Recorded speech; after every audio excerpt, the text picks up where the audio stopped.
This is the AdNonTech podcast, conversations about education, technology, and culture, with Dr. Doug Reed and Dr. Matt Stranick. Thank you for joining us.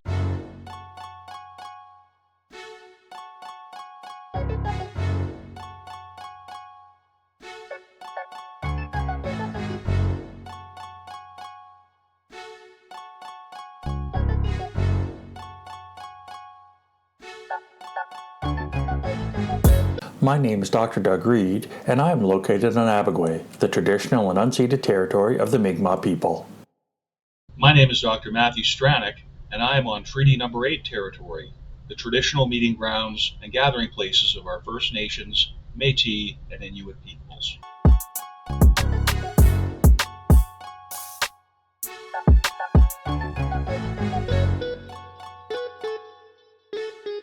Well, hello, one and all. It's been more than 4 months, for those who are keeping track, since the last time we recorded an episode of the AdNonTech podcast. And it has been, I would say, at least on my end, a pretty eventful, but also somewhat underwhelming summer. I think I can say that. We'll get into it. I don't want to spoil anything too much in advance.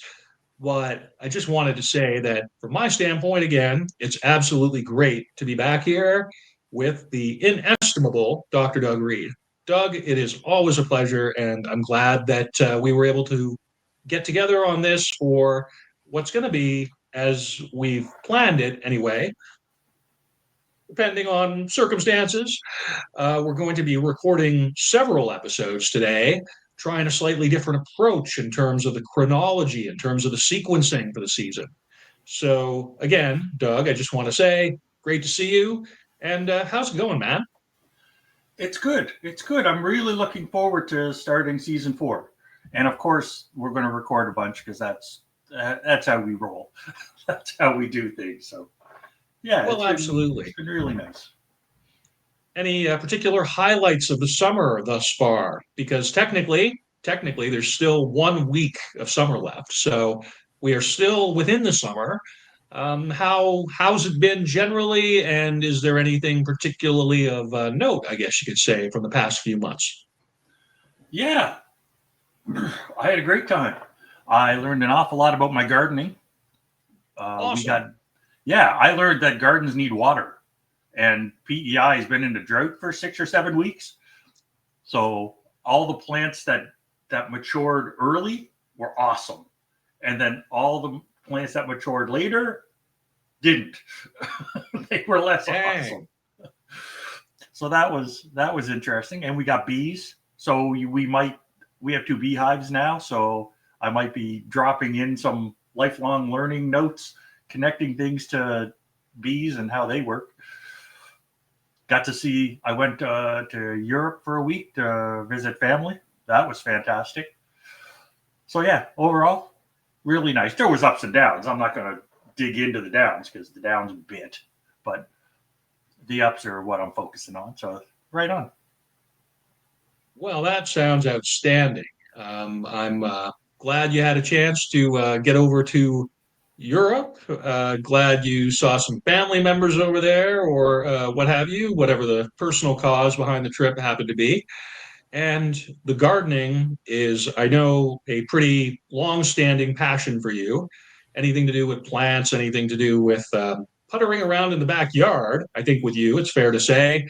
Yeah. And the beehive, that is just coming not out of left field, because for me, it's completely in keeping with my understanding of you as a person and your interests. But it is, for me, hitherto unknown personal information. And as always, Doug as a lifelong learner for the win, basically, is what I can see there. So, yeah, man, that's awesome. I'm a guy that likes to collect titles. Like I like to collect titles, right? So you're a beekeeper now.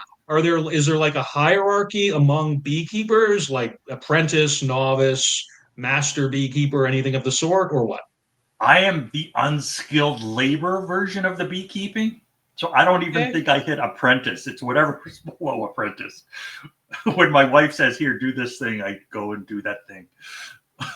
So it's a Basically. collaborative endeavor, is what you're saying, with the Yeah. beekeeper. Yeah, Okay. it's all about relationships, which builds into our topic, which is going to be about administrator impacts on school morale. So it's me trying to build relationships and not just being a troll under a bridge or being a monk in his cloister or something. Well, I am certainly happy to stand in for the troll under the bridge in this particular case. My trajectory has been haphazard, I got to say. I mean, it hasn't been haphazard. What it is I've had to navigate for the third consecutive time a pretty unsettling, I guess, stretch of unemployment. And so by unsettling, I simply mean destabilizing, really. And I've had to take steps to remedy that. And I'm grateful now for the opportunity to have done so. And I'm definitely looking forward to the future. But my summer was, apart from a brief trip to Kamloops, a couple of weeks anyway, not really much to speak of apart from, I guess, some reading and writing kind of stuff that I got pretty heavily into. And I'm sure it'll come up in the conversation. Really trying to keep myself squarely focused on whatever I can do in my own cultural kind of way to remain, I guess, professionally viable, if that's a word I can use. And again, I think this speaks really well to we both now kind of have something to speak to the perspective of these. A couple of these episodes are, in fact, to do with morale. And so, starting out here with administrator morale, or rather, I think as it's been framed, the effects of administrator morale. Did you want to maybe just tell us a little bit more, if you could, what you're thinking of in terms of presenting this right at the beginning of season 4? To put it into the context that I'm coming from, I was an educator in the province of Alberta in Canada for more than 20 years. Okay. And they are going through some stuff right now. And I have a number of friends that are still educators there. And it is shocking what they're going through. So I started to dig in to teacher morale, because that's where I was coming from. That's where they're coming from. And then out of teacher morale, as I was doing it, I was like, holy crap, we have to do administrator impacts. And then, so it just one led to another. This was never my plan. But once I got in, it's like, we can't ignore this. The learning that I did putting these notes together was shocking, because I like to think that I know a bunch of stuff and I keep my eyes open and my ears open, but that's where we're coming from. So we're starting with the administrator impacts first of the several that we're going to record today. Absolutely. And I think it's in keeping, I think it's appropriate in terms of it still being relatively early in the new school year. I have a couple of kids who are in high school right now.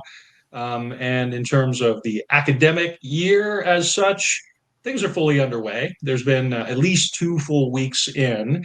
And I'm in touch with K to 12 educators and some people in my life where they are definitely fully engaged, definitely firing on all cylinders right now.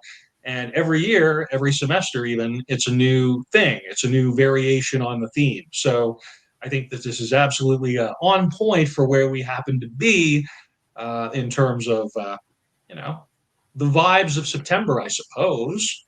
So, yeah, that's awesome, Doug. So I guess then, because we're reconvening after a few months, we remarked in the pre-segment that we both have to kind of remember how to use the format a bit.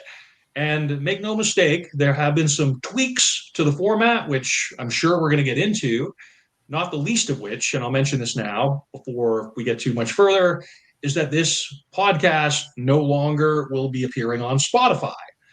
And we had a meeting. We actually had a meeting in July to just sort of talk about some general changes that were going to be affecting throughout the show. Some of those have already taken place. Some of those have yet to take place.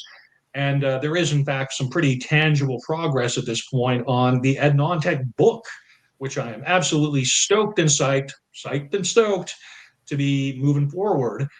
from my standpoint, the benefits of unemployment relatively being that there's more time for these kinds of, I guess, productive cultural activities, which again, I think is my personal entry point into this particular topic vis-a-vis educator morale in various ways, right?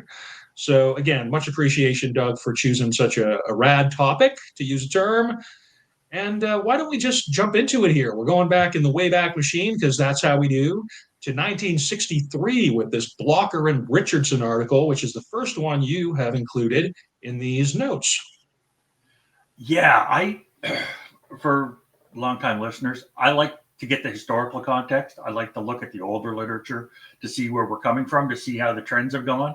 So when I got this is an article from 1963, but then it says 25 years of morale research. So it's really starting in 1938.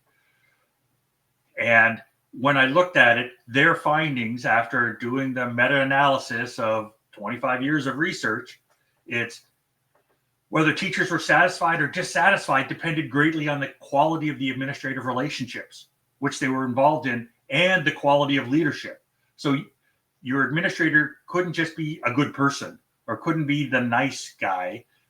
There had to be quality leadership going on, and it had to be the relationship. It's like no matter how nice that person is, if they're a jerk to you, you're not going to enjoy your morale in the school, and that's going to impact things. So to look at this from 1938, like before World War II, people are saying, oh, yeah, you got to have a good relationship with your leaders. And when I looked at it, it was like, well, that hasn't changed. That absolutely has not changed. I've worked in environments with strong leadership, and I've worked in environments with weak leadership. And it comes down to what's the relationship. When I was agree with you more. Yeah, when I ran a team, one of the teams that I ran, somebody said, how do you do it? How do you build relationships? And it's like shoe leather. I burn a lot of shoe leather. I walk from desk to desk, to office, to classroom, and I'm there. I'm present. And it's what can I do to help? It's not what can I catch you doing wrong? It's what can I do to support you? And that was people like, oh, that's an interesting take. And I'm like, no, it's not. that's the way it needs to be. If it isn't, it should be, right? That's yeah. So this is nearly 100 years of research saying, yeah, this should not be rocket surgery, right? You have to build relationships with the people you work with, and the quality has to be there too. So thanks. Rocket surgery and the art of administration might be a good subtitle for the Ed Nontech book. I'm just thinking aloud. I'm spitballing. Yeah. These phrases, these turns of phrase are things, aspects, if you will, of this series that I have tended to miss. The shoe leather metric, that should be something that is taught in MBA leadership programs, the shoe leather variable. And your historical perspective here, first of all, is always something that I value about what this show is able to contribute. And to that end, in terms of just my own reading and my own, I guess, explorations over the summer, if I can put it that way, have actually the past couple books that I've really looked at closely have been pretty significantly historical narratives. And I can't help but think that a lot of that is sort of, what do you call it? Podcast osmosis, perhaps, for spending so much time discussing with you and preparing the notes and everything like this. It's almost like, I guess, certain aspects of the endeavor are becoming inculcated, if I can use a term, in my just regular way of thinking and being at this point. And so, again, without going too far into the weeds, I've really been looking pretty closely. I've got 3.5 chapters left of, I'm looking at the title now. I actually had to write this down, Technology, Critical History of a Concept. And it's by Eric Schatzberg. Eric Schatzberg. University of Chicago. It's a relatively recent book. It's, I want to say, 2019, and it is a full-on academic history of the concept of technology. Because for me, I have a doctoral qualification with literally the word technology in the title. And I guess to speak to the morale aspect, I've really had to question how I've navigated my career thus far as I sit here in the middle of my career without a whole lot to show for it, simply in terms of having a current organization or intellectual home, really. And so I've had to consider, like, how do I even stand in relation to this concept that I put a lot of stock in over the past 15 years of my educational practice anyway. And you can trace the antecedents of that much further back. So the historical perspective, again, just something that I've really come to value about these conversations. And I guess just in terms of my recent investigations thus far. And so now I get to say that I've contributed this book to the notes, the references, and it's just fascinating stuff to me, right? How the same kinds of issues, the same kinds of definitional issues, the same kinds of leadership concerns really do tend to recur with each generation. Each generation has to deal with similar sets of issues, whether they're communicative issues, whether they're issues of leadership, in their own way. And again, just going back quite far back into the literature here, as you have, Doug, is ample evidence of that, which I think is a good takeaway for anybody who's checking this show out whatsoever. And along those lines, it's one thing that drives me nuts about ed tech. When I got into ed tech, it was about helping students learn. And the capitalists have kind of taken it over. And now it's about, here's the latest whiz bang product, or here's why we need to lock you into this subscription. And the administrative leaders have some power to say, no, we're not going that direction. It is about the students. And that leads us to the second article, the Grass and Herrick 1965 article about staff leadership in public schools. And they came from a sociologist perspective of things. And they said, awesome.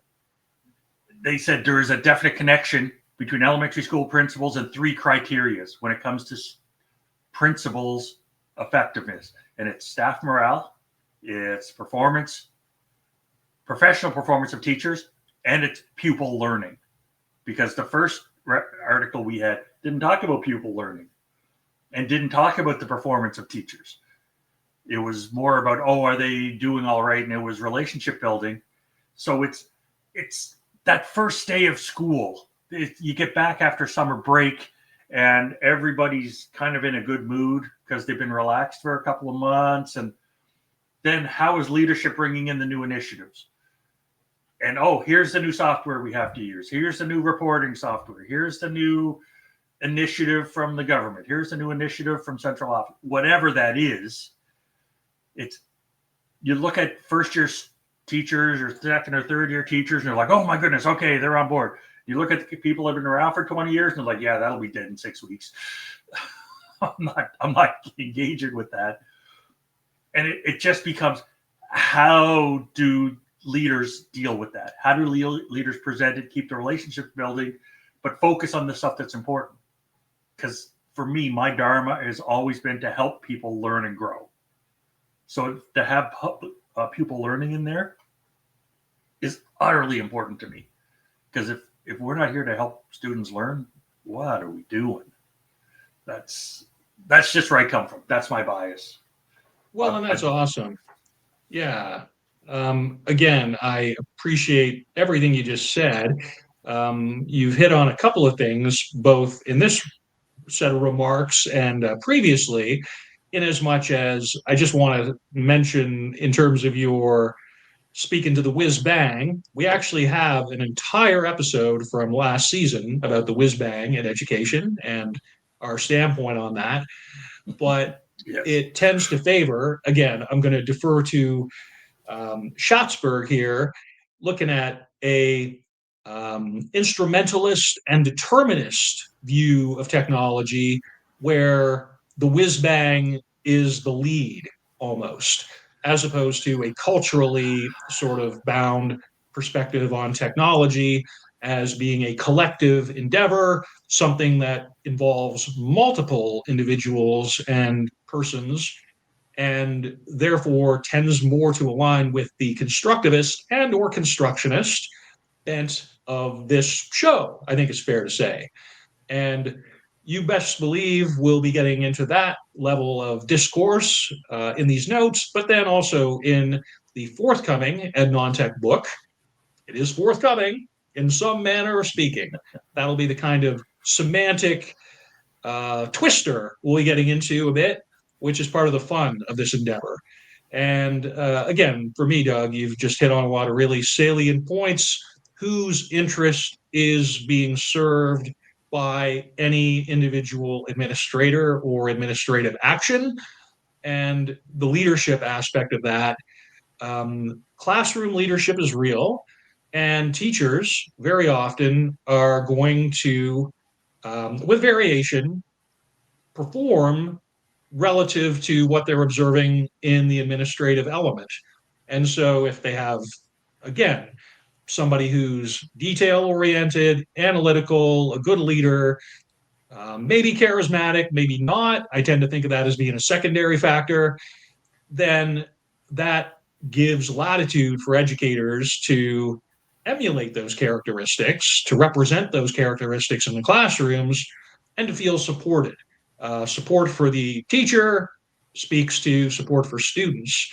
And again, I know this is going a bit long, but just anecdotally, a K to 12 educator I'm in contact with has, I think it's fair to say, had issues where students' ratios are less than ideal, where as a result of the new school year, there are now higher numbers of students in classes across the school that this person is in without any corresponding increase in teaching or teacher support. And that, again, tends to diminish the service level that's provided, although I'm aware that instructor to student ratio is not the only thing. So that's kind of where these past couple of readings have put me, Doug, mentally. So thanks for the opportunity to speak to that. No worries. I'm glad you engaged with it. When I was first, I'm going to date myself now. The first year I was a teacher, I had a classroom of grade 5 students, and I had 37 of them in a portable. But the portable was right next to the school, and they kind of extended the hallway. And the portable's still there how many years later? So it's not a portable. It's just one of those things. And I figured out how to cope. But I also didn't have to deal with so much of the ed tech part of it anymore. Like, I didn't have to answer email because email didn't exist in that venue. Right? It's like, okay, 37 students in my first year, that's hard enough. Oh, I wanted to put them in groups. I couldn't because the room was too small. People had to be in rows, and you couldn't get around. There wasn't like those pathways through the class. There was one strip. You could only navigate the class narrowly because there was just no room. And that was hard enough. Packed teaching. Yes. Kind of. Yeah. It was. And I know they're getting back to it for the last decade. And I knew it was bad, but I didn't know how bad it was, if that makes sense. So right. It's like, oh, I can't believe this. Because when I left teaching in Alberta, we made a ton of money compared to everywhere else. Like, we were the best paid. People looked at our curriculum and they sold the curriculum worldwide. Like, I remember helping somebody in Brazil who was using the Alberta curriculum because it was so good. You've just reminded me of something, and I want to throw it in, is that if I'm not mistaken, I'm about 90% sure of my memory of this, that when I was in Qatar, when I was living in the Middle East for 6.5 years, which that was some awesome times professionally. And my kids, who were both born there, one of my kids was starting kindergarten. My kids sent their kindergarten, and I want to say most of grade one, or maybe it was just most of kindergarten. But the Canadian school, right, the Canadian independent school that was there used the Alberta curriculum. Yeah. That was the go-to. That was the model. And at this point, we're talking 12 years ago, thereabouts, 10 years ago, anyway, for sure. So just to speak to your point, really. Yeah. And I see school leadership as middle management. Really. I'm not trying to be rude, right? It's they have all the directives from central office. They have all the directives coming down from the province. They have to deal with all the parents and their concerns. So they're the grist in the mill. I know people that have been offered leadership positions in schools, and they're like, no, thank you. It is not worth that little bit of money, right? I do not want to pull my hair out for the next year. So I feel bad for them. Like, it takes a special gift and set of skills to do that job. And it's Well, and again, just to speak to your point about, since we are kind of honing in a bit here on K to 12, again, someone I'm a pretty good acquaintance with, pretty good friends with, mentioned after the first week of school on a Friday night, like we were just talking on the phone, and she received a text message from her principal about 7:30 p.m. local time on Friday night at the end of the first week of school, basically offering her a personal thank you for her efforts during the week, recognizing that this person was required to go above and beyond the scope of their normal role. So again, that's kind of something where, like, well, on the one hand, communicating outside of hours, but on the other hand, offering reassurances and personal value directly, that signified a lot, and it was oh yeah. definitely appreciated. So these kinds of effective gestures, these kinds of individual relationships and positive affirmations within those really can go a long way, particularly in times such as stretched budgets or somebody at the, say, district level manipulating an Excel sheet, which then has significant ramifications for allocation of resources. Um, a lot of stuff can be made at least tolerable with the right kind of leader, with the right kind of personally engaged, motivated leader. And a rare species, potentially, as your colleagues who have chosen to remove themselves from those competitions might indicate, right? So, Yeah, I had a friend of mine one time. They came to him and said, "You're fantastic. You're a great leader. You're this, you're that. Everybody likes you. We'd like to offer you this."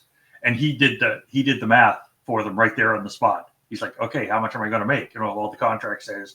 He's like, "Okay, so that's going to work out to about 25 cents an hour." And look at these people that are doing it, right? They're stressed to the max. Me adding to my stress, I don't see that how that's going to help all these other people.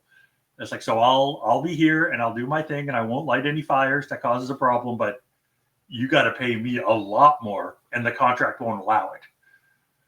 So it's just one of those things, right? The remuneration system is not in place to reward that right now. well, again, I'm really enjoying so far how we're positively framing the discussion.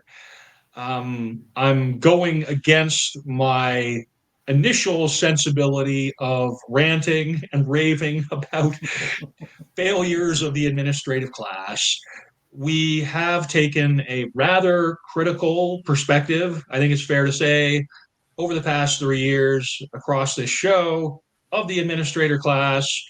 I have not actually ever belonged properly to the administrator class within my role, which for a variety of reasons, some of them self selected, some of them, you don't have an opportunity for a role that isn't available.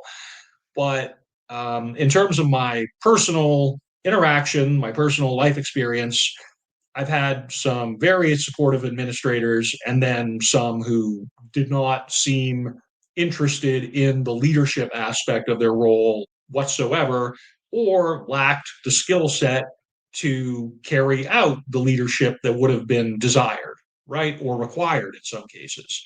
So I think that may bring us, if I could, I think that segues actually pretty good to the first bit of this quote from Thomas from 1997, getting a bit more contemporary. We're still in the past century here, but the first, if I may, I just really Yeah, like yeah. this first line No here. worries. That's why I put it there.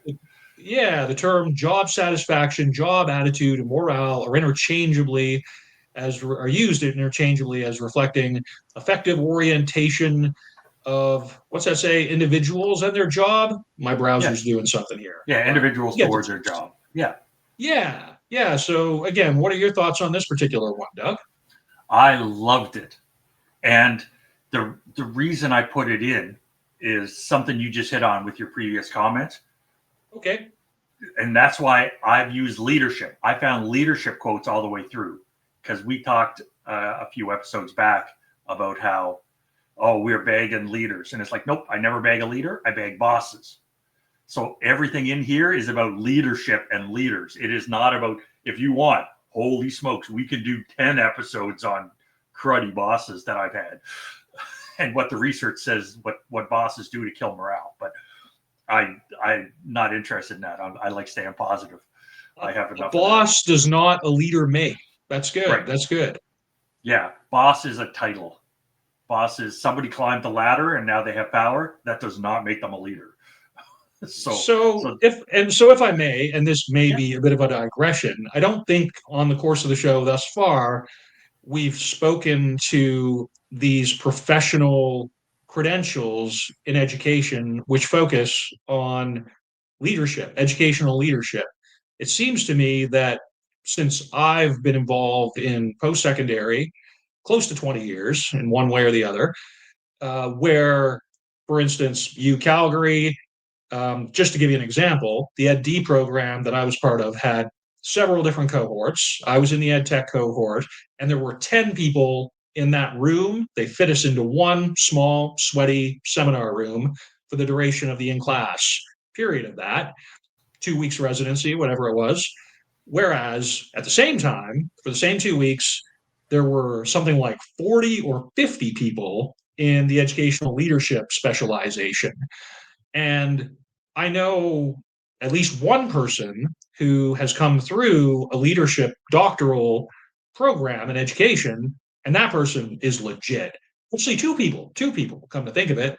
One of them does K to 12 internationally, one of them is a Canadian higher ed person.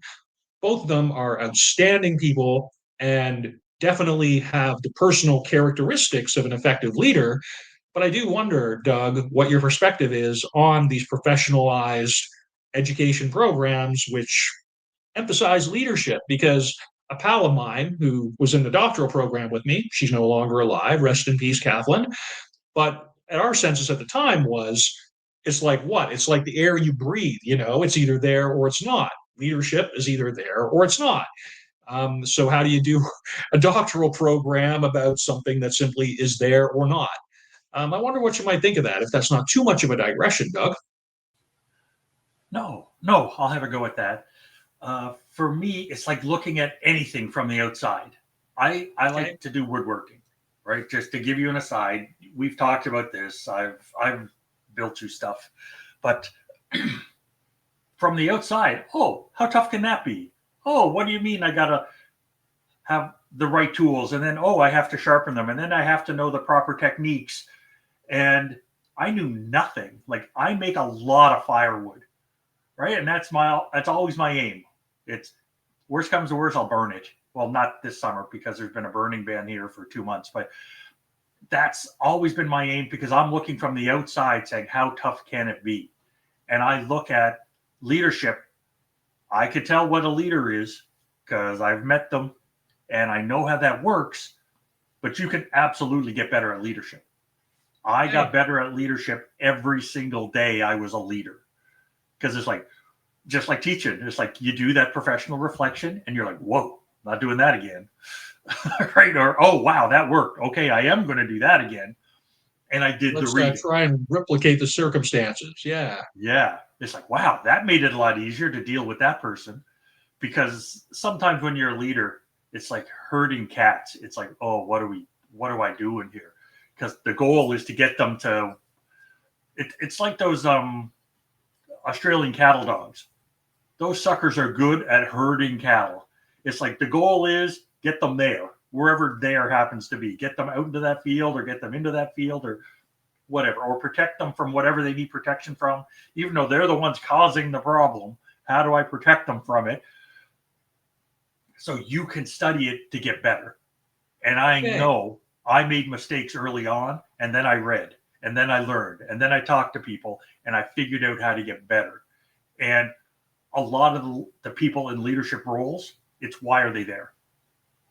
Like I know a bunch of people that did master's degrees simply because if you wanted to be a vice principal or a principal, you had to have a master's degree, or at least had one in progress. That's how old I am. It was back in the day. You had to be able to do that. If you want to get a bump up the salary grid, listen, that's why I did my master's degree, of course, back in the day. Overseas, I was going to do a master's anyway because it felt like the right trajectory for me, but definitely the fact that my salary was going to go up, I don't know, $10,000 or $15,000 per year anyway, just from having that credential, that's a no-brainer for sure, right? So are those people wanting to be leaders, or are those people wanting the extra cash? I wanted the cash, right? And I wanted to be a leader, and I wanted to challenge myself, but I know I'm different, right? And I've given up trying to hide my differences. I'm just leaning into it now. I'm just leaning into the how different I am, and leaning into the unique, Doug, is what we're doing here, I think. Yes, that's very fair. So it still comes down to it's almost like it's like the lipstick on a pig thing with cars.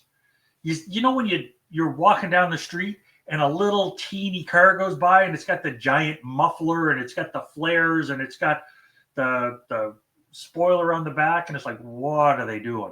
It's like, yeah, they added all those parts. That does not make the car better.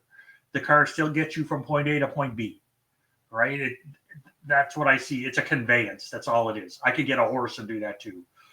And I could braid the horse's hair if I want. That's not going to change how fast I go from point A to point B on the horse.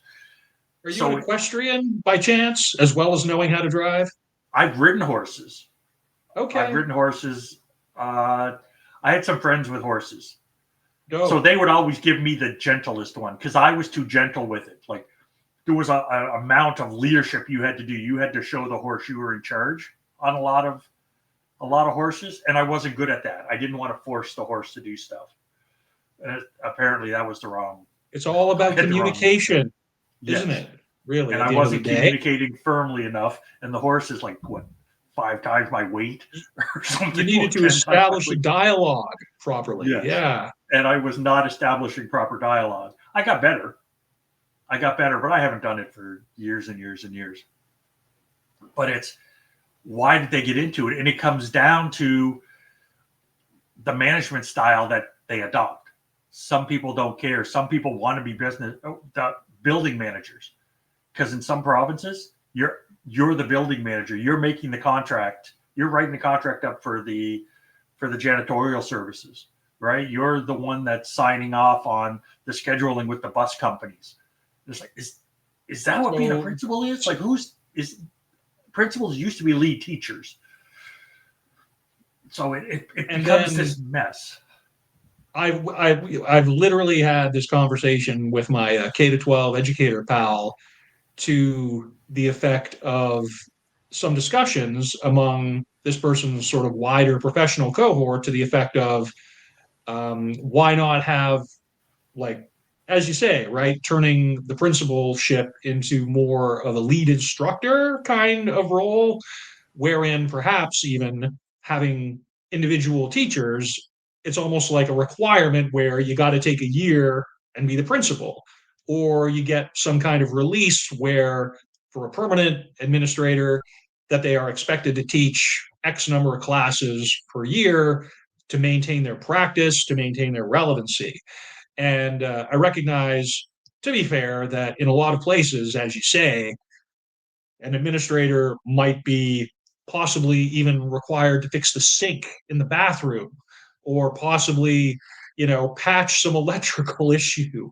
I mean, really, jack of all trades, Jane of all trades, as the case may be. So, again, I think everything that you're saying about the multifaceted, contextually bound nature of these roles, um, anything that gets people closer to their main point of service, their main clients, if you will, students, vis-a-vis student-centered practices through an administrative act, has got to be for the better. Yeah. And another part of the Thomas 97 article talks about teachers are uplifted by principals who effectively define the school mission, right? Manage the instructional program and promote positive school learning climates. I don't think I've ever been in a situation where the school mission has been effectively defined by a leader. It's like, yeah, it is what it is. It's like, oh yeah, we're going to break the top 97 percentile. And it's like, no, we're not. No, don't lie to me. We're getting through. One of the schools I taught at, we had a party when we broke the 33rd percentile on some standardized tests at the end of the year, because we'd never got that high before. And other schools, like the world was coming to an end if they got below 70%. It's like, yeah, that wasn't us. That wasn't that school. So it's I like being honest, and I know I overshare. It's, hey, here's where we'd like to go, but this is realistic. This is where I'm going to try to help you get. You want to do that other stuff? Wicked. Go for it. I'll do what I can to help you, but I don't see that as realistic in my priorities and what we've got going on here. And we just may not have the right clientele. Right? We may not have the right students. We may not have the right teachers in the mix to get to whatever you want to do. So that's why defining the school mission is so important. Like, is the goal for 50% of these students to go on to post-secondary? Is the goal for 99% of the students? There are some schools where they have those things. Yeah, that was not in the schools I was in. But so the defining the school mission was the most important part of where I was coming from with a lot of this Thomas 97 info. Well, that is awesome. And again, I have to think you've really touched on something with having realistic objectives, realistic missions, as it were, and having them which actually align with the personnel, the community.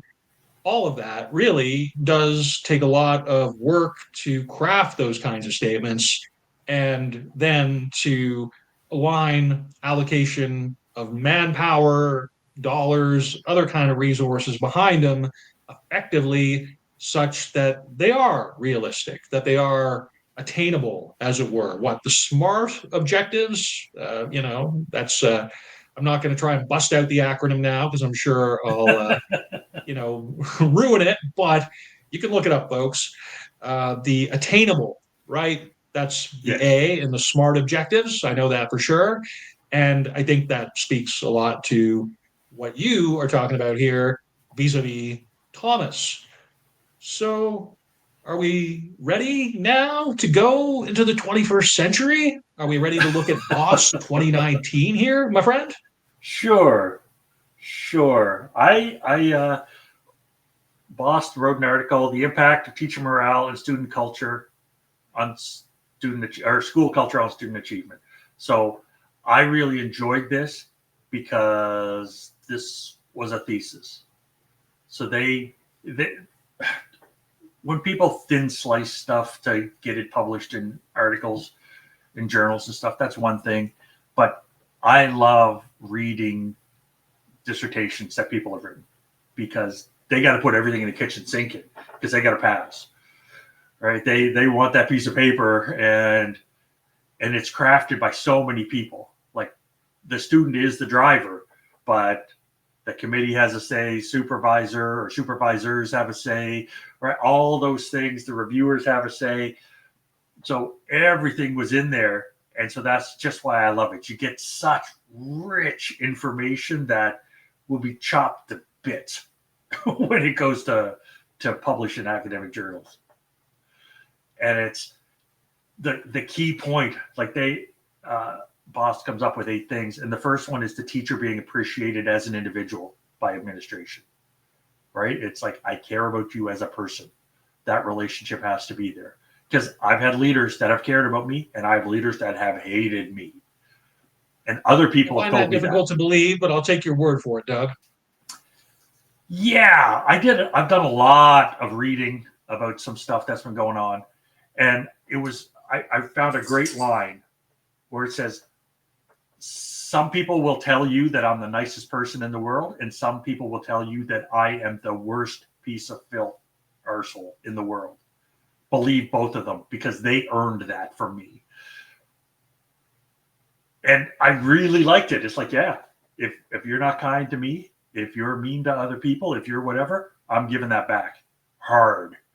And I can do that. And I start out being nice to everybody. And how you treat me and how you treat others is how I end up dealing with you. So and folks, to be clear, Dr. Doug has teacher lineage. Dr. Doug has family members. He has lived experience in his own childhood home with educators.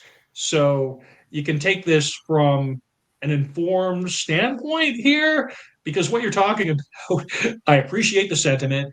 It's almost like kind of the anti-Brené Brown or something like this, right? It's like, just here's some hard facts about professional situations. And for me, one of my realizations this summer has just been that I have not always been the best steward of my own career.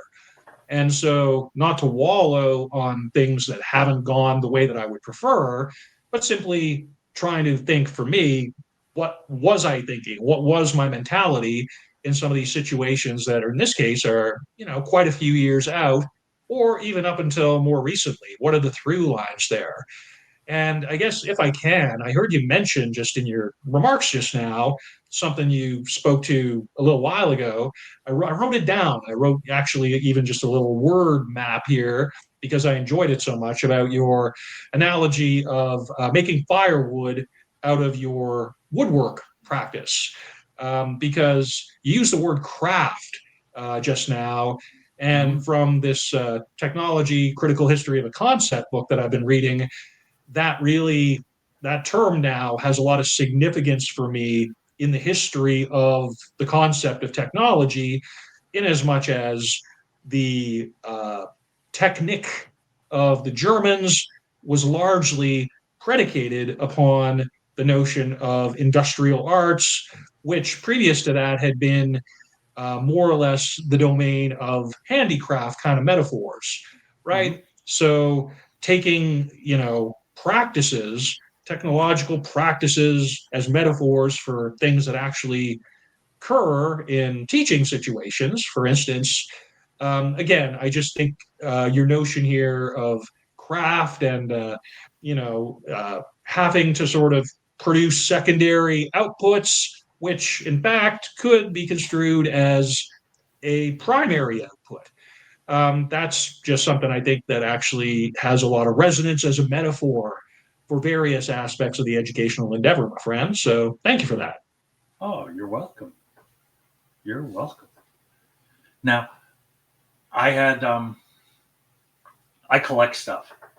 Like I said earlier, I collect titles. I also collect driftwood. I'm also a big fan of that good box, right? Like, or, oh, look at that rock. Isn't that shiny? Isn't that nice? Or it's got a cut line of something else in it. And so I made headphone racks. I got on a roll this summer and I made like 4 sets of headphone racks because I'm tired of my headphones just sitting on my desk taking up space. And one of my coworkers came in and said, "Oh, where did you buy that? That's so beautiful." And it's like, "Oh, well, I got that piece on that beach and that piece on that beach, and I stuck them together."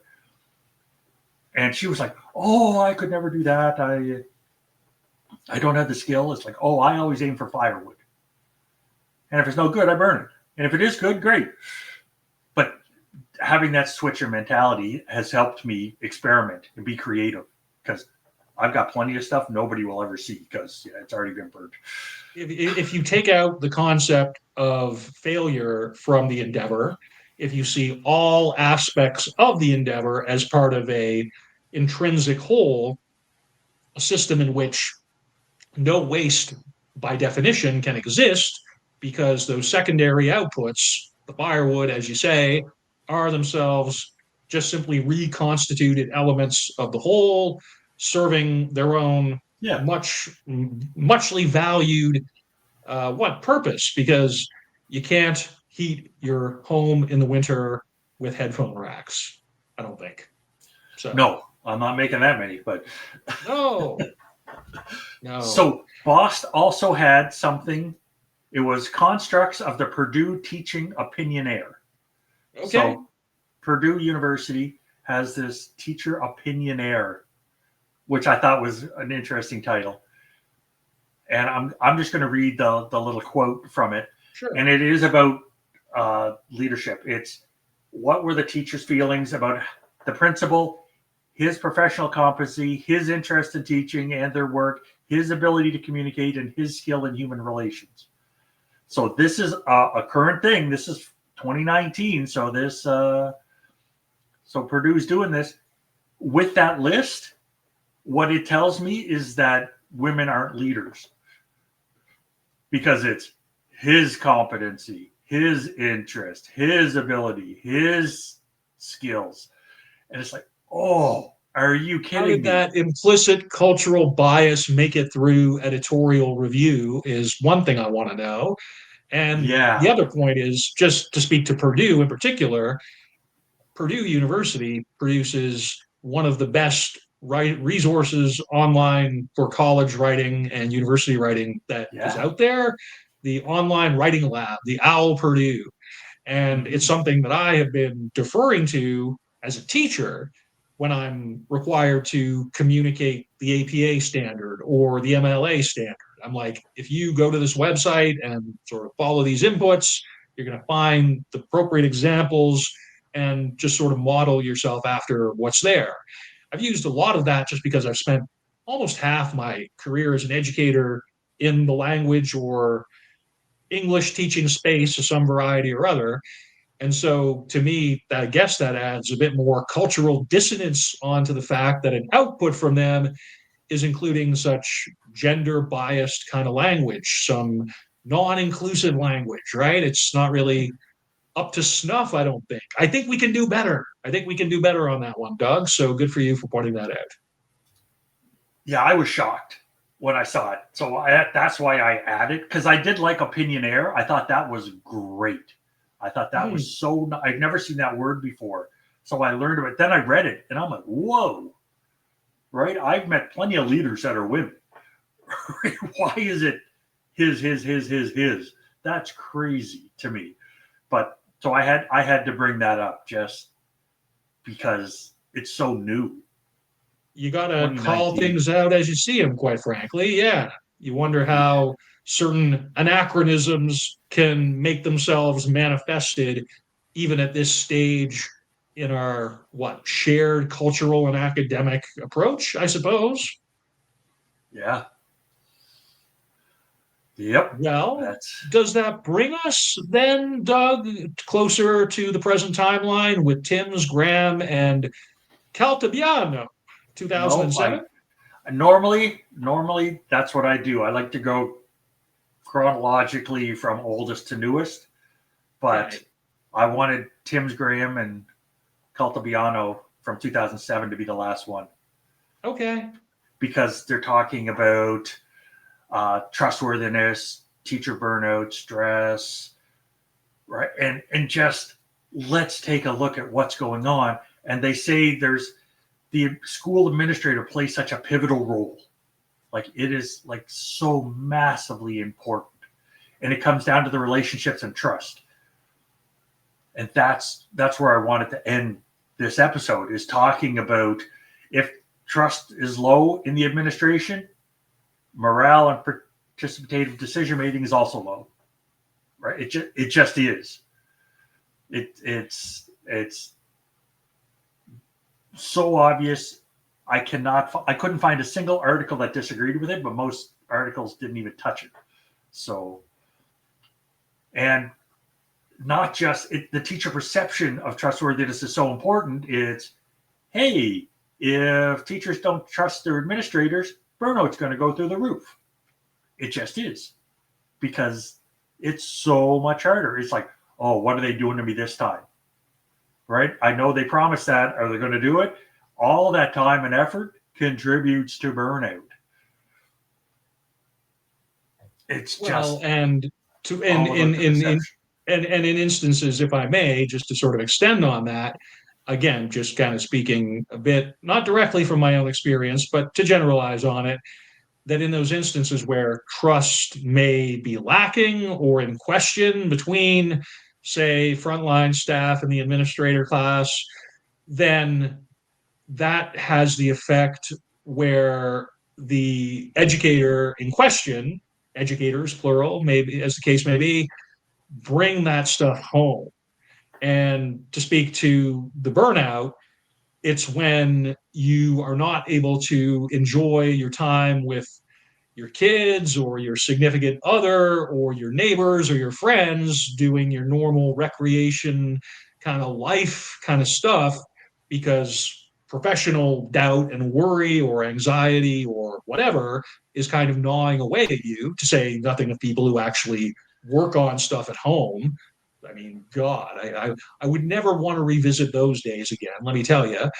But again, that has a huge effect, right? The effect of the workplace in those situations has such a direct correlation to well-being of the person, the whole person, outside of office hours, that burnout can definitely occur. So just, I guess, to agree wholeheartedly and full-throatedly with your points here, Doug. Yeah, and I don't see that as a negative with this 2007 article, right? It's like, if trustworthiness is high, morale and participative decision making is high too, right? Like it goes both ways. Yeah. Right. If you're giving people the mushroom treatment and just leaving them in a dark room and dumping manure on them, right? It's that you reap what you sow. So if you bring people in, like when I was a teacher, one of the things I got in my BED was don't have class rules that you implement. Talk to your students, create the class guidelines that you're going to go with, and let the co-creation be part of it. And that makes all the difference. It's, I trust you. We're going to live by your rules. We'll adjust them if we have to. And so if we take that and say, hey, are we doing that at the professional level? Like, are the teachers getting a say in stuff, an actual say in stuff? Or is it everybody gets their say, not everybody gets their way? Right? Because that's a recipe for apathy. So it well, again, I think you've drawn some excellent parallels here. And while you were speaking just now, I was thinking of this word accountability. Trust and accountability are so intrinsically related and so vital to any kind of educational endeavor. And again, just to speak to your point about having classroom rules, it's like if you kind of put them out there, then you're going to be tested. If you put out these rules, then immediately the response of any thoughtful, motivated, energetic people, typically students, will in fact immediately try and ping at the rules.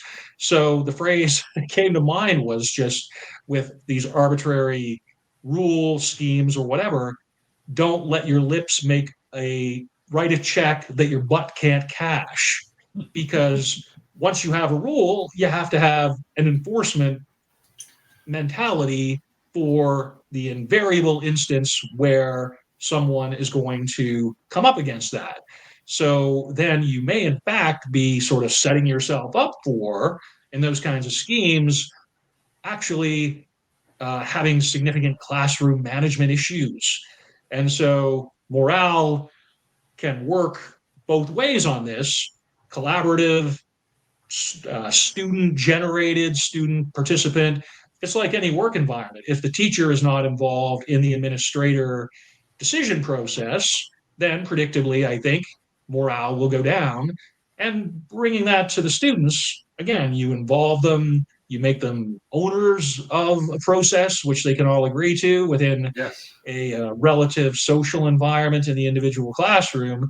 That sense of ownership fosters trust, fosters accountability. So, again, Doug, I think these are all really awesome points as we get to the 58-minute mark on this recording, my friend.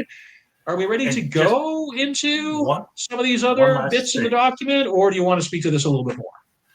a little bit more, because what you just talked about tied back to one of Boss 2019's points, where Okay. it talks about the relationship with morale. It's like administrative support when dealing with student discipline.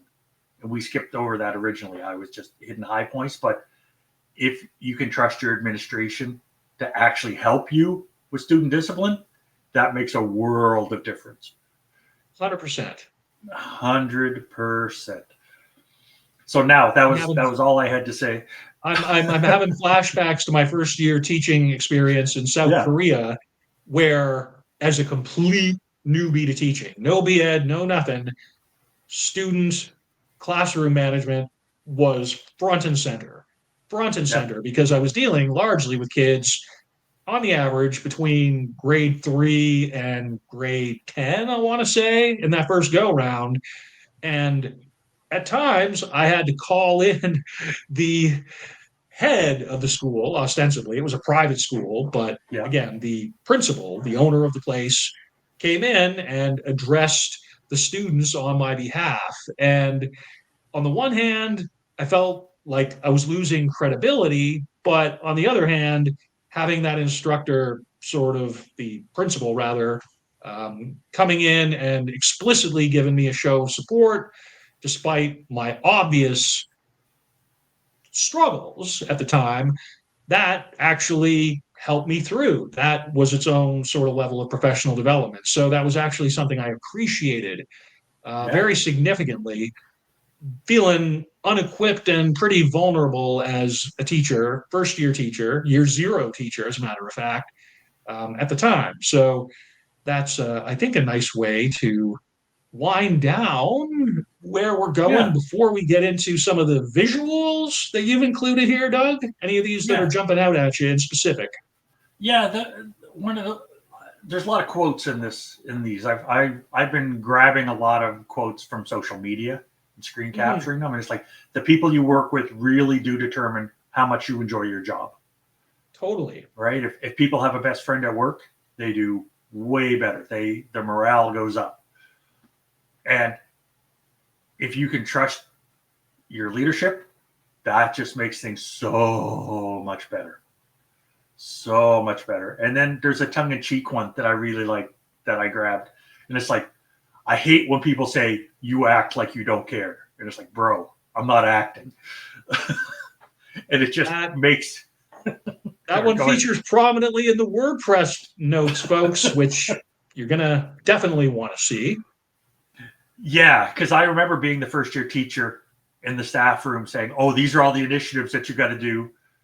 And I remember being the teacher that's been in for 7, 8, 9 years saying, yeah, oh, I don't care. That we're never going to hear about this again. Right? That's not going to exist. You're going to hand me that stuff to do. I'm just not going to do it. And nothing's ever going to come of it. So it just, they made me laugh. They made me laugh. 100%. 100%. Did you have any there that well, they're all, I love the visuals, I gotta say. The one that I'm looking on here is a sports figure who I was not aware of, but a very smiling looking, meek, humble looking, but confident and happy looking educator guy. I think he's an educator guy. He's got microphones in front of him. And Frank Martin was asked about the pressure of coaching in the Final Four. I'm assuming that's basketball. It's Could be basketball. football. It's basketball down in the Basketball. States. Too. There we go. Yeah, it's prescient. I think I used to be a high school math teacher. 35 students, 24 desks, 14 textbooks, 180 days. That's pressure. This is nothing, and that just made me smile, even absent my knowledge of who Frank Martin even is within his sports context or whatever. I just think that's a reality which a lot of people can look at and go, yeah, that tracks. So that's, I guess, one of the ones that jumped out at me the most there, Doug. Yeah, I like people that have achieved things and can look back and just tell the truth. And yeah, shouting out the educator class in a very highly regarded public setting as far as it goes. Yes, caring profession. It matters. Yeah. So does, in fact, Doug, this bring us to the word, question, and phrase of the podcast? I believe it does. Okie doke. So the word of the podcast is morale, because we mentioned it a bunch. Our focus has been the administrators and leadership and stuff, but morale is it. Question of the podcast: how can the teaching profession continue without reaching a breaking point? And I see leaders as a huge component of that. And I feel for them because they're stuck in the middle. There's a whole pile they have to do. But if anybody else has an opinion on that, please reach out to us. Love to engage with you on that. And the phrase of the podcast was rocket surgery and educational leadership, because apparently that could be a title of a book or something, and I didn't want to lose it. That's dope. And I'm just saying that we actually do have, folks, a collaborative Google document. I don't know if that's an oxymoron or not, but it's established for the purposes of a book proposal. And we're sort of hashing out now the approach, right, that such a manuscript would even take. I can't help but think, just as we're talking here, Doug, that taking some of these phrases from the podcast, they could actually make some pretty reasonable titles for chapters, aligning thematically with certain content, which we will be reprocessing in due course with some academic practices associated with it towards production of this book. So again, that's some very awesome turns of phrase, which is certainly something that I have. I'll admit I've missed it a bit over these past 4 months. It's been lacking these Dougisms in my professional or extra professional context, whatever you may call this podcast endeavor whatsoever. So I think, Doug, we've exceeded an hour here. Was there anything else you wanted to address on this particular recording, since we're going to be taking up another recording in just a very little while, unless that's changed? Just for the listeners, welcome to season 4, and we're glad you're listening, and we're glad to be back. That is absolutely true, and I'll just put a pin on it at that. Couldn't say it any better myself. Thanks, everybody. Take care, and bye for now. Bye-bye.